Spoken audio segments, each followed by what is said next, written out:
Hello everyone. In this video, we are going to dive into the world of support vector machines and SVM for regression tasks.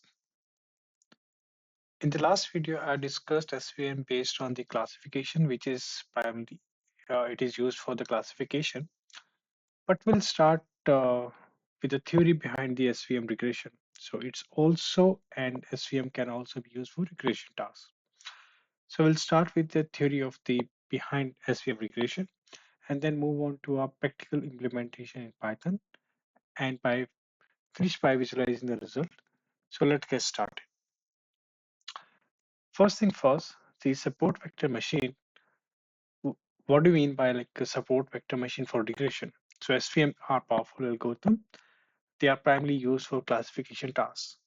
But did you know they can also be used for regression? And this is known as SVM regression or SVR. Let's take a quick look at how it works. So SVM regression aims to find a function that approximates the relationship between input features and continue output values. It does this by finding a function that fits within a predefined margin of error, while ensuring that the error is as small as possible for majority of the data points. So how does the SVM works? Imagine we have a data set with the input pair where our goal is to predict the continuous values. And the basic idea is to fit a line or a curve that has the most flatness, means minimum complexity, and while staying within the specific margin of tolerance called the epsilon margin.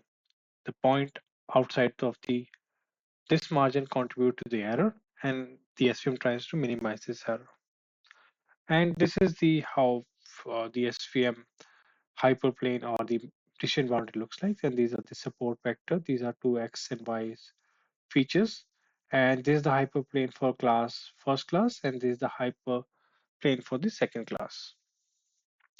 And there are a few important parameters uh, to keep in mind when working with SVM regression.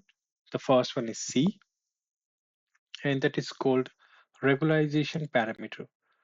It controls the trade-off between achieving in a low error on the training data and keeping the model simple.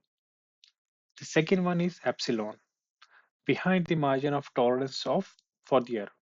We want data points with within this margin to not contribute to the error. Now, choosing the kernel, which is again the very important here. Just like SVM classification, we can use different kernel for SVM regression. And the kernel determines the feature space to which the data is mapped. And the common kernels are linear kernel. It is suitable for linear relationships.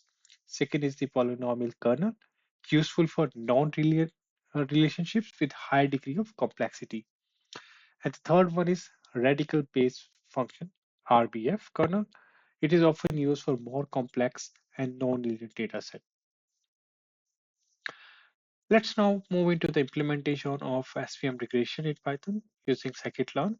First, we'll generate some synthetic data and to model, and for simplicity, we'll create a data set with a clear non-linear relationship. So first, here we are using the make regression from scikit-learn dataset to generate some data, and this will give us 100 sample with one feature. And we have added some noise to make problem a bit more realistic. And let's visualize this data. So if I just run this, yeah. So next we will import SVR from scikit-learn .svm and train the SVM regression model on this data. We'll start with a simple linear kernel and then later explore more complex kernels. So here I'm just importing the SVR, and we are fitting this data to X and Y created above. And now let's plot the result.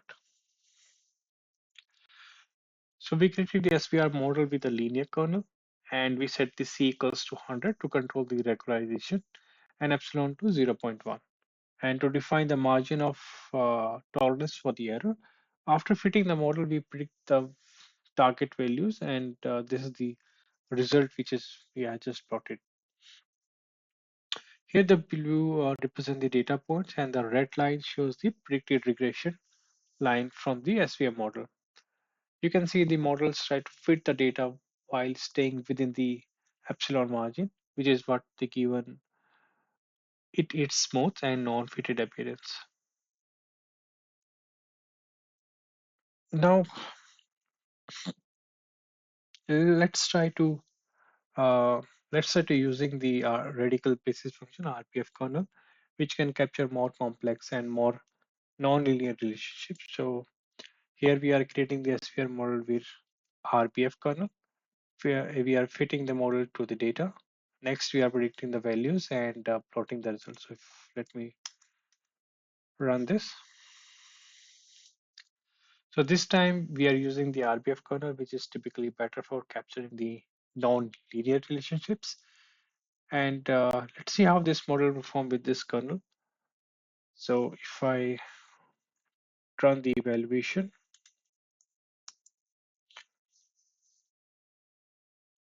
and before we talk about the evaluation, let me just give you a brief about the comparison between the linear versus the RBF kernel. And as you can see, the RBF kernel captures more of the intricate pattern in the data, especially with the relationship between the features and the target is more complex.